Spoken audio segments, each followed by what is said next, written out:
Todavía recuerdo el primer verano que ocurrió como si lo tuviera grabado a fuego en la memoria. La voz de mi madre tenía ese tono excesivamente dulce, el que usaba cuando intentaba suavizar un golpe. Cariño, lo siento muchísimo, pero es que no hay sitio suficiente. Ya sabes cómo es la familia de Isabel.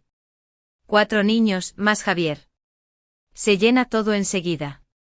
¿Lo entiendes, verdad? Recuerdo sostener el teléfono en la mano, con la mirada fija en la pared de mi pequeña cocina en Zaragoza. Mis 2 hijos, Sofía y Mateo, estaban sentados en la mesa, coloreando en silencio. Me miraron con caras esperanzadas, esperando oír si este año iríamos a la casa de la playa. No tuve el valor de decirles que nos habían vuelto a dejar fuera. Así que forcé una sonrisa, me tragué el nudo que tenía en la garganta y dije, no te preocupes, mamá. Ya haremos nuestros propios planes. La verdad es que por aquel entonces nunca tuve dinero para unas vacaciones. Era madre soltera, recién divorciada, e intentaba mantener un techo sobre nuestras cabezas y comida en la despensa. Vivíamos en un modesto piso en un barrio obrero con pintura desconchada y ventanas viejas por las que se colaba el frío y que necesitaban ser cambiadas. La hipoteca se comía la mayor parte de lo que ganaba, y lo que quedaba se iba en facturas, la compra y material escolar. La idea de pasar una semana en la playa parecía un lujo imposible, uno que no podía permitirme aunque me hubieran invitado. Pero el dolor no era por el dinero. Era por la pertenencia, o más bien por la falta de ella. Cada año era lo mismo. La casa de mi madre en Cadaqués, en la Costa Brava, no era pequeña. Tenía 4 dormitorios, 3 baños y una terraza enorme con vistas al Mediterráneo. Había sitio de sobra para mi hermana Isabel, su marido Javier y sus hijos, Lucía, Pablo, Clara y Paula. Pero, de alguna manera, nunca había espacio para mí y mis 2 hijos. Mi madre siempre lo planteaba como una cuestión de logística, pero la verdad era evidente. Isabel y su prole eran sus favoritos, y yo era la que se quedaba fuera. Intentaba que no se me notara, pero el rechazo me hería más de lo que admitía, incluso a mí misma.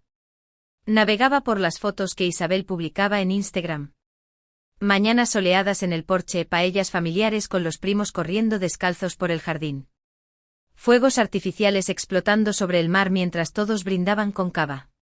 A veces Sofía se sentaba a mi lado, agarrando mi mano con sus manitas, y susurraba, ¿por qué nunca vamos nosotros, mamá?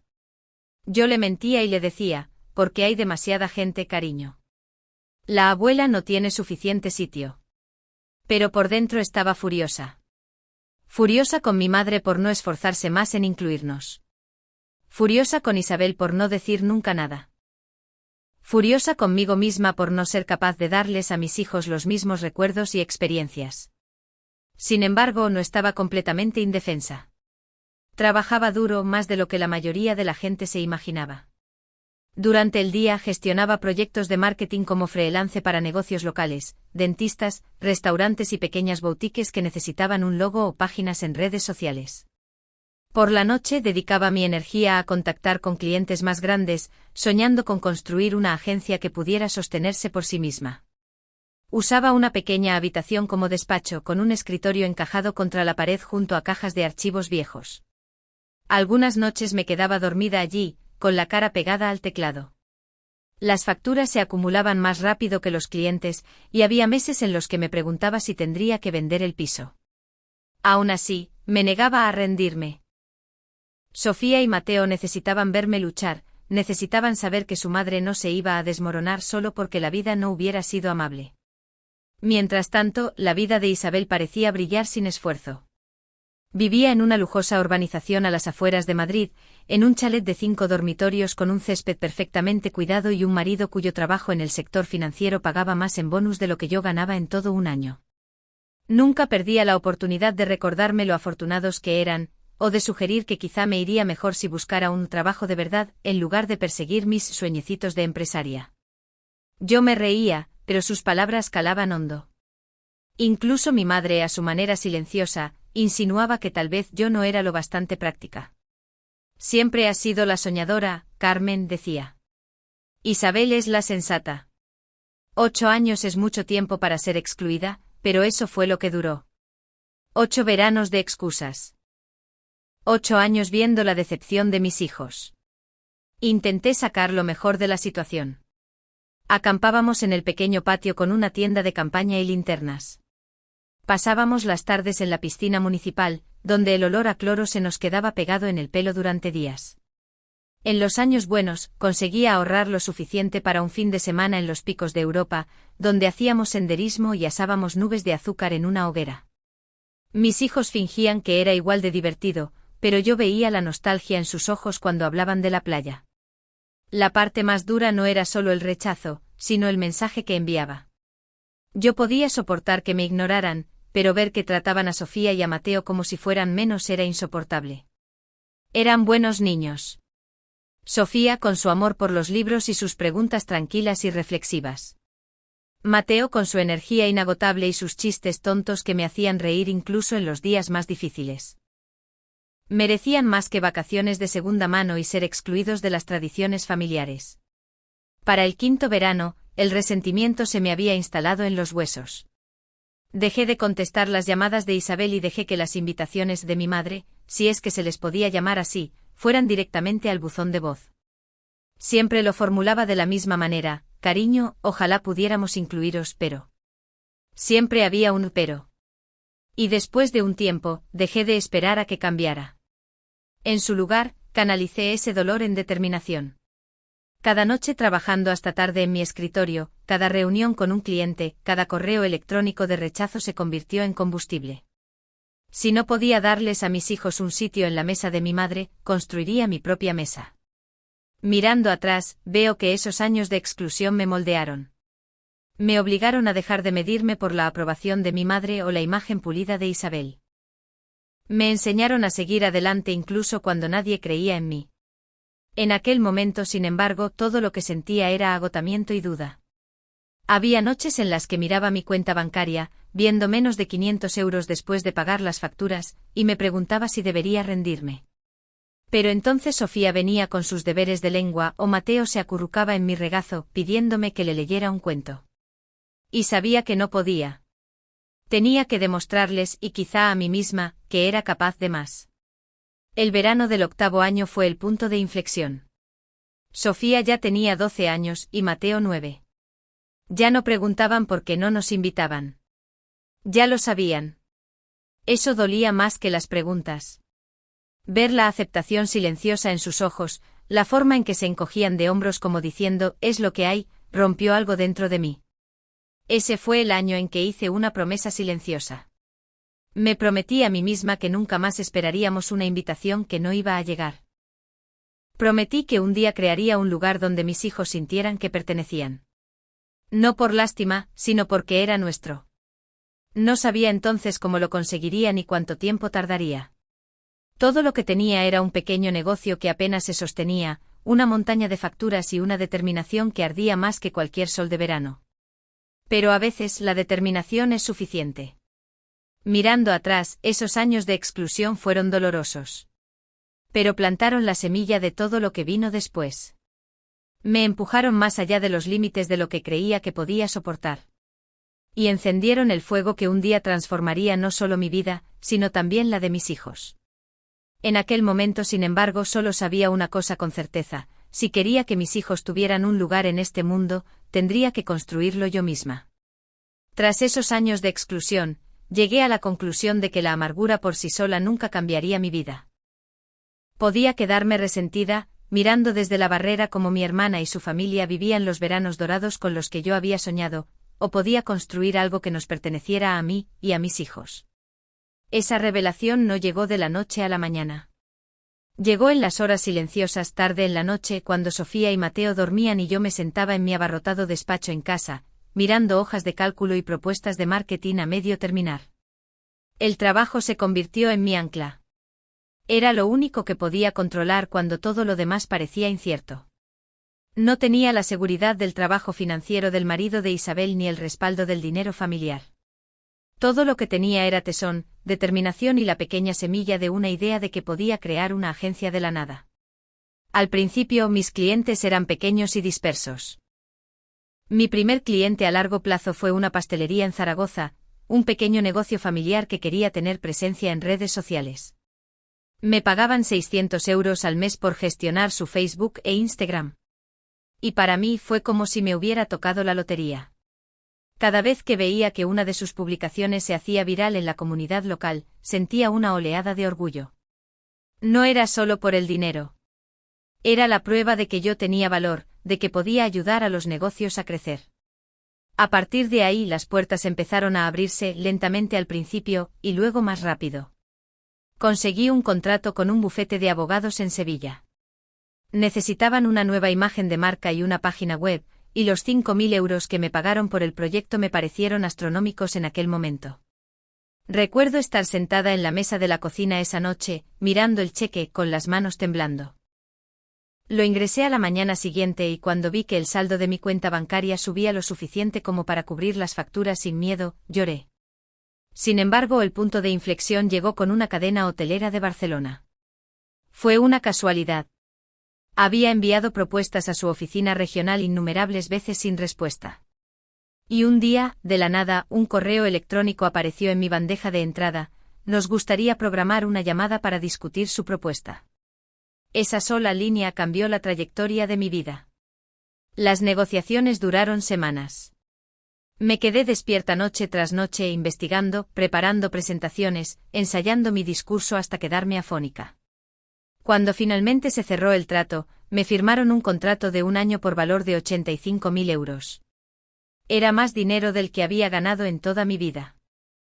Y cuando el primer pago llegó a mi cuenta, me senté en mi escritorio en estado de shock, con las manos cubriéndome la boca. No derroché. En lugar de eso, reinvertí casi todo en mi negocio. Contraté a 2 empleados a tiempo parcial para que me ayudaran con el diseño y la redacción. Mejoré mi equipo de oficina y alquilé un pequeño espacio de trabajo en el centro para poder reunirme con los clientes en un entorno profesional. Por primera vez me sentí como una verdadera empresaria, no solo como una mujer que intentaba salir de las deudas a base de esfuerzo.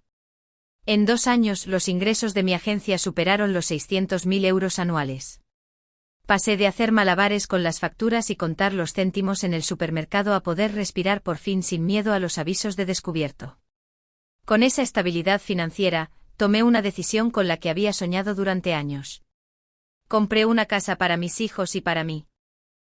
Era un chalet adosado en una buena zona de Zaragoza, pintado de un blanco impecable con persianas negras y un amplio porche delantero. El jardín trasero se extendía en una suave pendiente donde Sofía y Mateo podían correr libremente. Cuando nos mudamos los observé correr por la casa, sus voces resonando en las paredes, y pensé: esto es lo que se siente al tener estabilidad. No más avisos de alquiler, no más miedo al desahucio, solo un hogar. Pero por mucho que esa casa pareciera un sueño hecho realidad, no podía quitarme de la cabeza la persistente idea de que mi verdadero sueño aún me estaba esperando. Quería algo más grande, algo que demostrara, no solo a mi familia, sino a mí misma, que era más que la hija olvidada, más que la hermana que nunca tenía suficiente. Esa oportunidad llegó durante un viaje de negocios a la Costa de la Luz, en Andalucía. Había viajado a Cádiz para reunirme con un cliente potencial. Y mientras volvía en coche a mi hotel, pasé por delante de un hostal de playa destartalado. La pintura estaba desconchada, el techo se hundía en algunos puntos y el cartel del Libre parpadeaba medio muerto. La mayoría de los turistas probablemente lo ignoraban, pero algo en ese edificio me llamó la atención. Por impulso paré el coche. Caminé por la propiedad con la arena crujiendo bajo mis zapatos, y casi pude ver lo que podría llegar a ser: suites con vistas al océano y ventanales de suelo a techo, una azotea donde los farolillos brillaran contra el cielo nocturno y familias reunidas en la playa de abajo. Vi vida, alegría, pertenencia, las mismas cosas que me habían negado durante años. Llevó semanas de negociaciones y varias noches sin dormir antes de firmar los papeles. El precio de compra fue de 1,2 millones de euros, y las reformas costaron otros 800.000. Era un riesgo, uno enorme. Pero cuando miré los números, supe que podía hacerlo funcionar. Tenía la base de clientes, los flujos de ingresos y, lo más importante, la determinación. La renovación se convirtió en mi obsesión. Puse mi alma en cada detalle, desde la elección de los azulejos de los baños hasta la selección de los farolillos que iluminarían la azotea. Sofía y Mateo venían a menudo conmigo corriendo por los pasillos a medio terminar, sus risas resonando en las paredes recién pintadas. Empezaron a llamarlo nuestro hotel. Y oír esa frase hacía que cada noche de trabajo valiera la pena. Abrimos el verano siguiente y lo llamé Hotel El Faro. El nombre se me ocurrió una noche mientras estaba en la azotea, mirando el océano oscuro con el único haz de luz de un faro barriendo el agua. Para mí, el hotel era más que un negocio. Era un símbolo, una baliza que decía, perteneces. Eres suficiente. No tienes que suplicar por un sitio en la mesa de otro. Puedes construir la tuya propia. Los primeros huéspedes llegaron en junio, y nunca olvidaré el orgullo en las caras de Sofía y Mateo mientras ayudaban a repartir bebidas de bienvenida. Para ellos, no era solo un hotel. Era la prueba física de que nuestros años de exclusión no nos habían roto. Al contrario, nos habían llevado hasta aquí, a un lugar propio. Para mí, el Faro era más que una simple inversión. Era la respuesta a 8 años de dolor. Cada habitación que renové, cada viga que restauré, cada euro que arriesgué fue mi forma de reclamar los veranos que habíamos perdido. Era mi forma de decirles a mis hijos, ya no somos los de fuera. Ahora somos los anfitriones. Por supuesto, sabía que mi madre e Isabel acabarían enterándose. Las noticias viajan rápido en las familias, especialmente cuando hay algo de qué cotillear. Pero ese verano, no me importaban sus opiniones. Por una vez, estaba demasiado ocupada construyendo una vida que no giraba en torno a esperar su aprobación. Mirando atrás, veo que el segundo capítulo de mi vida no fue solo sobre construir un negocio. Fue sobre construirme a mí misma. Fue sobre demostrar que podía tomar el rechazo y convertirlo en resiliencia. Tomar la exclusión y convertirla en independencia. El Hotel El Faro no era solo una propiedad. Era la encarnación de todo por lo que había luchado, de cada noche sin dormir, de cada lágrima que había derramado cuando llegaban las llamadas diciendo, es que no hay sitio suficiente. Ahora había sitio de sobra. Pero era mío, nuestro. Y por primera vez en mi vida, sentí el verdadero significado de la libertad. Cuando llegó junio, ya sabía lo que iba a pasar. Se había convertido en una tradición, aunque dolorosa. Como un reloj, mi madre llamaría con su excusa anual. El teléfono sonó un martes por la tarde mientras yo finalizaba los horarios del personal del Hotel El Faro. Miré la pantalla, vi su nombre y casi me reí. Contesté de todos modos, reclinándome en mi silla, lista para escuchar el guión que me sabía de memoria. Cariño, empezó con ese tono cantarín que siempre usaba. Lo siento mucho, pero tu hermana vuelve a traer a los niños este año. Ya sabes cómo es. 4 niños, Javier y por supuesto, todas sus cosas. La casa se llena enseguida. No hay sitio suficiente. Durante años, esas palabras me habían atravesado como cuchillos. Esta vez, sin embargo, sonreí. La dejé terminar y luego dije con calma, no te preocupes, mamá. Ya tengo planes. Ella dudó, sorprendida. Ah, ¿qué tipo de planes? Oh, nada de qué preocuparse, respondí manteniendo la voz firme. Estaremos perfectamente. Colgué antes de que pudiera indagar más. Y por primera vez en casi una década, no sentí el peso aplastante de ser excluida. En cambio, sentí una emoción vertiginosa porque esta vez, era yo quien tenía todas las cartas. Ese verano, decidí crear las vacaciones familiares que a mis hijos se les habían negado durante tanto tiempo. No en Cadaqués en la casa de mi madre, sino aquí en nuestro Hotel El Faro. Y no con las personas que nos habían ignorado, sino con aquellas que nos habían mostrado amabilidad cuando éramos invisibles. Empecé por la tía Elena, la hermana menor de mi madre.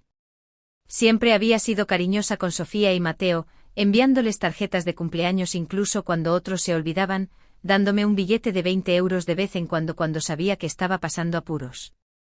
Dijo que sí inmediatamente. La siguiente fue mi prima Laura, que vivía en Valencia y tenía 2 hijos. Laura y yo siempre habíamos estado muy unidas, aunque la vida nos había llevado por caminos diferentes. Pareció encantada cuando la invité prometiendo venir en coche con sus hijos. Luego extendí las invitaciones a algunos amigos cercanos, los que habían cuidado de mis hijos cuando yo tenía reuniones hasta tarde, los que habían asistido a las funciones escolares cuando mi madre nunca lo hizo. Los que habían tratado a Sofía y Mateo como parte de sus familias. Todos y cada uno de ellos dijeron que sí. Llegó el día de la llegada y me paré en la entrada de El Faro mientras los primeros coches se acercaban. El coche de la tía Elena, el monovolumen de Laura, los coches de mis amigos. Parecía un desfile de lealtad entrando en el aparcamiento. Sofía y Mateo corrieron a saludar a todos, su emoción desbordándose como un refresco de una lata agitada. Uno por uno los invitados salieron de sus vehículos y se detuvieron, con los ojos muy abiertos mientras contemplaban el hotel. Las paredes blancas encaladas brillaban bajo el sol. La pasarela privada de madera se extendía desde la propiedad directamente hasta la arena, donde las olas rompían perezosamente contra la orilla. La piscina infinita brillaba como cristal líquido, su borde desapareciendo en el horizonte infinito del Atlántico. Los jardines que había plantado estaban en plena floración, salpicando de rosa, púrpura y amarillo los senderos. «Madre mía», susurró la tía Elena, llevándose una mano a la boca. «Carmen, esto es impresionante». Laura me abrazó con fuerza y luego se apartó para mirar a su alrededor. «¿Has construido esto con tu propio negocio?» Sabía que te iba bien, pero no tenía ni idea de que fuera así. Me reí un poco tímida, pero por dentro resplandecía. Durante años me habían visto como la que luchaba, la hermana que no había triunfado. Ahora, de pie frente a este lugar que había construido desde cero, finalmente sentí que mi trabajo hablaba por sí mismo. Esa noche, después de que todos se instalaran en sus suites, nos reunimos en la azotea. Guirnaldas de luces cálidas se entrecruzaban sobre nosotros, proyectando una luz dorada sobre las mesas. Bandejas de comida llenaban el buffet, marisco fresco, verduras asadas, fruta y pan que había encargado a un catering local. Una banda tocaba jazz suave en una esquina. Sofía y Mateo correteaban entre los invitados llevando bandejas de limonada y té helado, con las caras sonrojadas de orgullo. En un momento dado Mateo me tiró de la manga. «Mamá», susurró acercándose. «Esto sí que son unas vacaciones de verdad». «Nuestras vacaciones». Esas palabras casi me deshicieron. Tuve que parpadear para contener las lágrimas mientras lo abrazaba. Por primera vez mis hijos no estaban mirando desde fuera. Estaban en el centro de todo, rodeados de amor y risas, experimentando finalmente lo que se les había negado. Brindamos en esa terraza mientras el sol se ponía, con franjas de naranja y rosa tiñendo el océano.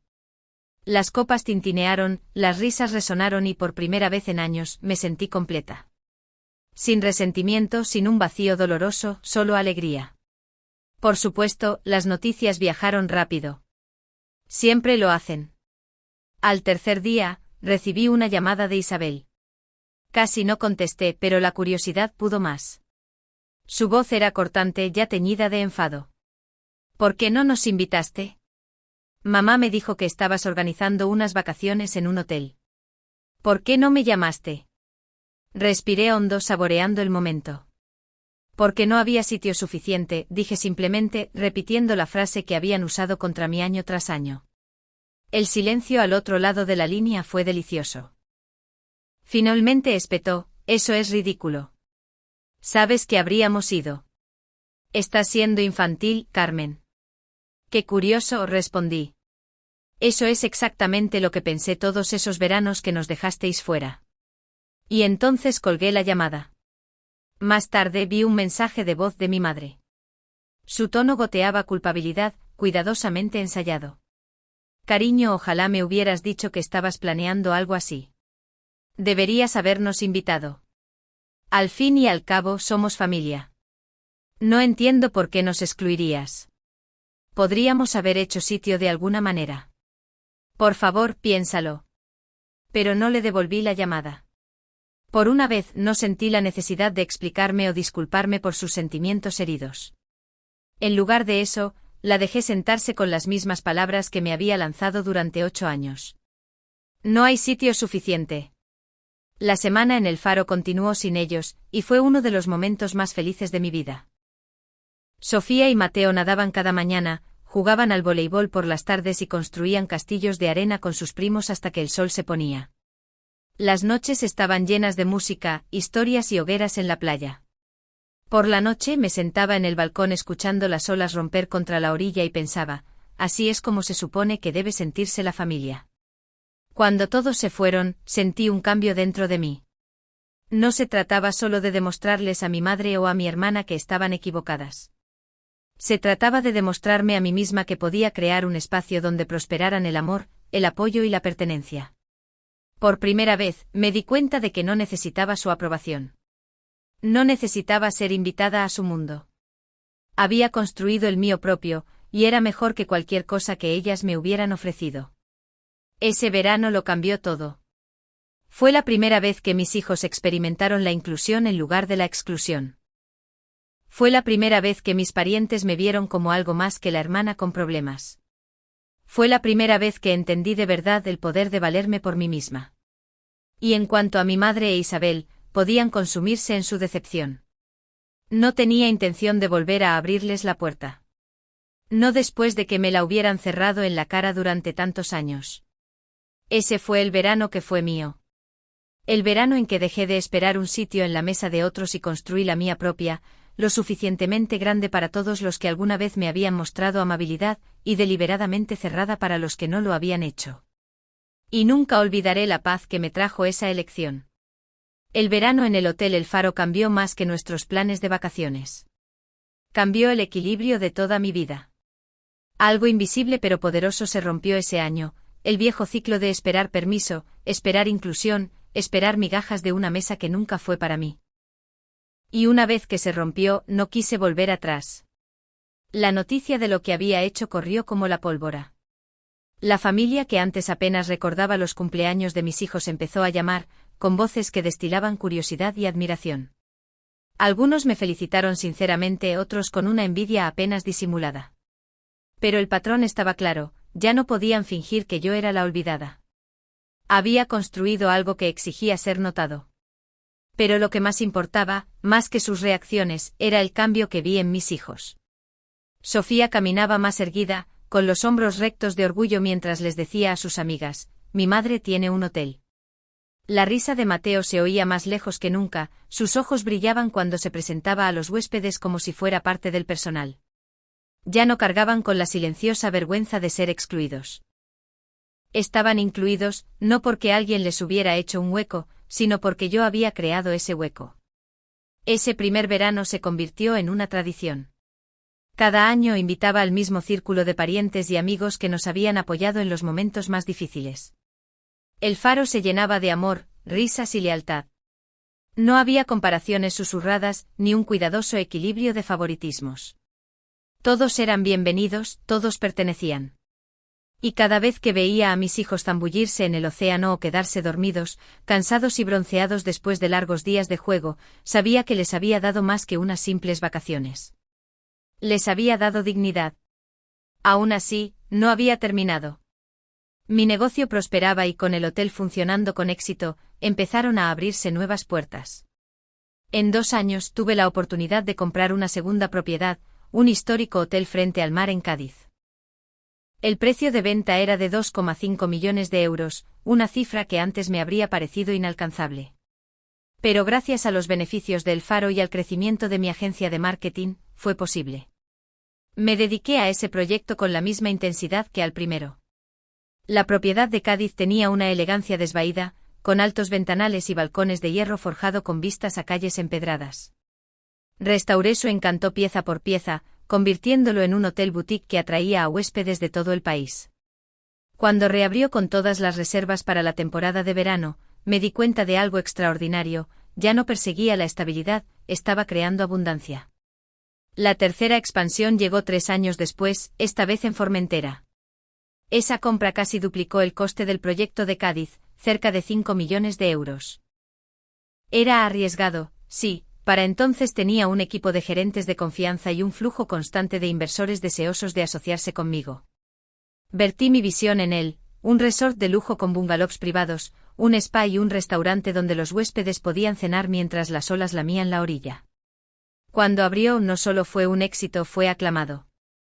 Las revistas de viajes lo destacaron, los blogs escribieron sobre él y mi nombre empezó a ser respetado en los círculos de la hostelería. Para entonces los beneficios anuales superaban los 3 millones de euros.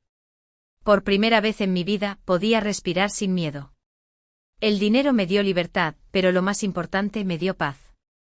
Ya no me quedaba despierta por la noche preguntándome cómo estirar 500 euros para cubrir las facturas de un mes. Ya no contenía la respiración al contestar el teléfono, temiendo que fuera un cobrador de deudas. Esos días habían quedado atrás, reemplazados por reuniones de la junta directiva, consultas de diseño y vacaciones que planeaba, no porque estuviera desesperada por ser incluida, sino porque quería celebrar la vida con la gente que importaba. Por supuesto, el éxito no borra el pasado. Y finalmente mi madre e Isabel intentaron volver a entrar en mi mundo. Sucedió en la gran inauguración de mi tercer resort en Formentera. El evento había sido planeado meticulosamente, cobertura de prensa, corte de cinta, cava fluyendo. Sofía, que ya tenía 17 años, estaba deslumbrante con un vestido azul pálido, de pie a mi lado con Mateo, que tenía 14 y ya era más alto que yo. Estaba concediendo entrevistas disfrutando del momento cuando las vi, mi madre e Isabel. No habían sido invitadas, pero allí estaban, vestidas como si pertenecieran al lugar. La sonrisa de mi madre se estiró demasiado mientras se apresuraba hacia mí, con los brazos abiertos. Cariño, oh, esto es magnífico. No puedo creer que hayas construido todo esto. Su abrazo fue fuerte, casi desesperado, como si pudiera abrirse paso a la fuerza para volver a ser relevante. Isabel la siguió, igualmente pulcra con un vestido de diseño, su tono casual, como si los años de exclusión nunca hubieran ocurrido. Carmen, te has superado. Deberíamos haber colaborado antes. Me imagino todo tipo de formas en que nuestras familias podrían unir fuerzas. Escuché cortésmente, mi rostro tranquilo, mi corazón sereno. Pero por dentro no había calidez. No estaban allí para celebrarme a mí. Estaban allí porque ya no podían negarme. Durante años había suplicado por sus migajas de atención, su reconocimiento, su aprobación. Pero de pie allí, rodeada de invitados que me habían apoyado, con mis hijos a mi lado, me di cuenta de algo importante: no las necesitaba. Ya no. Así que sonreí, les ofrecí cava y las dejé mezclarse con los demás. Fui civilizada, pero no me conmoví. Sus intentos de reconciliación eran demasiado escasos y llegaban demasiado tarde. Mi perdón no era algo que pudieran exigir. La verdad era simple: había construido mi vida sin ellas y era más fuerte, más brillante y más libre que cualquier cosa que ellas me hubieran ofrecido. No las odiaba. Ya no tenía energía para eso. Pero tampoco las necesitaba. Y eso, creo, fue lo que más las inquietó. Con el tiempo lo intentaron de nuevo. Llamadas en festivos, mensajes sobre reuniones familiares, invitaciones que se sentían más como obligaciones. Pero mantuve mis límites. Ya no estaba dispuesta a hacerme pequeña para encajar en su definición de familia. Tenía la mía propia. Aprendí que la familia no se trata de lazos de sangre. No se trata de quién comparte tu apellido o quién vive bajo el mismo techo. La familia es quien está ahí cuando importa. Quien cree en ti cuando no tienes nada que ofrecer a cambio, quien te sostiene la mano durante la tormenta en lugar de cerrar la puerta. Según esa definición, mi familia estaba clara: Sofía y Mateo, por supuesto, pero también la tía Elena, la prima Laura y los amigos que me habían apoyado cuando nadie más lo hizo. Cada vez que caminaba por las playas cerca de mis hoteles, sintiendo la arena entre los dedos de los pies y escuchando el romper de las olas contra la orilla, pensaba en lo lejos que habíamos llegado. El océano, antes un símbolo de rechazo y exclusión, ahora representaba independencia, dignidad y triunfo. Ya no se burlaba de mí con lo que no podía tener. En cambio, me recordaba todo lo que había reclamado con mis propias manos. Ese cambio final, elegir el respeto y la independencia por encima de la desesperación y las migajas, fue la transformación más importante de todas. Porque al final, no se trataba solo de construir hoteles o ganar millones. Se trataba de construir una vida donde mis hijos conocieran su valor, donde yo conociera el mío y donde la mesa en la que nos sentábamos estuviera llena no de obligación, sino de amor. Y eso, más que cualquier otra cosa, es lo que considero un éxito.